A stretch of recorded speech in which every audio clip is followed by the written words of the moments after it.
Trigonometric ratios को याद करने की ट्रिक है some people have curly black hair through proper brushing. एक बार याद रखिए, some people have curly black hair through proper brushing. सभी वर्ड्स के हम इनिशियल्स को देखेंगे।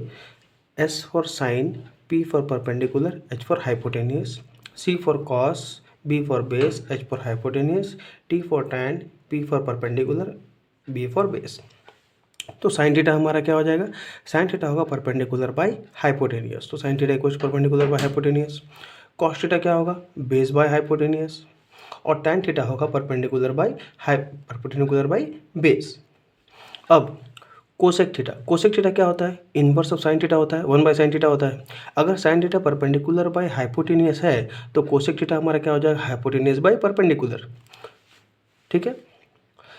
इसी तरह सेक थीटा क्या होगा? अगर cos theta base by hypotenuse है और सेक थीटा क्या होता है? 1/cos थीटा होता है, ये हमें पता है। तो 1/cos थीटा इक्वल्स, इसीलिए सेक थीटा हो जाएगा, जैसे कॉस थीटा है बेस बाय हाइपोटेनियस, तो वैसे सेक थीटा हो जाएगा hypotenuse by base. Cot theta होता है 1/tan थीटा। कॉट थीटा क्या होता है? 1/tan theta. तो tan थीटा हमारा क्या था? परपेंडिकुलर बाय बेस था। तो कॉट थीटा हमारा क्या हो जाएगा? Base by perpendicular.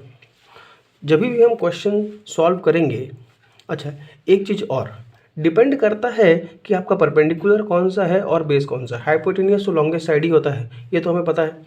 लेकिन अगर मेरा एंगल ये है, अगर आप एंगल थीटा एंगल ए को ले रहे हैं तो आपका परपेंडिकुलर ये होगा और बेस ये होगा।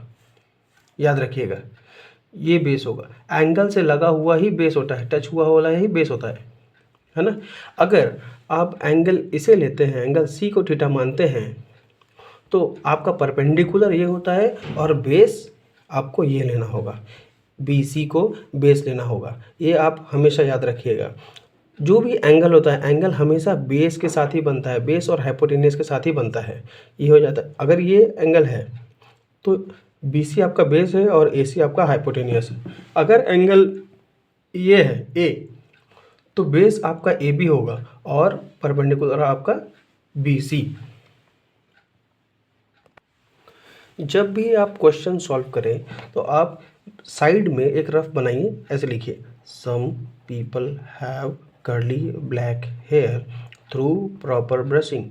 अब आपका आ गया sine theta equals perpendicular by hypotenuse, cos theta equals to base by hypotenuse, tan theta equals to perpendicular by base. ये सिंपल है। और वैसे ही साइन का इन्वर्स क्या होता है? कोसेक होता है। कोसेक होता है ना, तो ये हो जाएगा हाइपोटेनियस बाय परपेंडिकुलर। कॉस का होता है सेक, तो ये हो जाएगा हाइपोटेनियस बाय बेस। और टैन का होता है कॉट, ये तो सबको पता है, तो बेस बाय परपेंडिकुलर। सिंपल है। क्वेश्चन में रफ बनाइए, हर क्वेश्चन के बगल में ऐसे ही लिखिए some people have curly black hair through proper brushing. आपका क्वेश्चन सॉल्व हो जाएगा। एकदम ईजी ट्रिक है, आप इसको ज़रूर फॉलो करें। Thank you.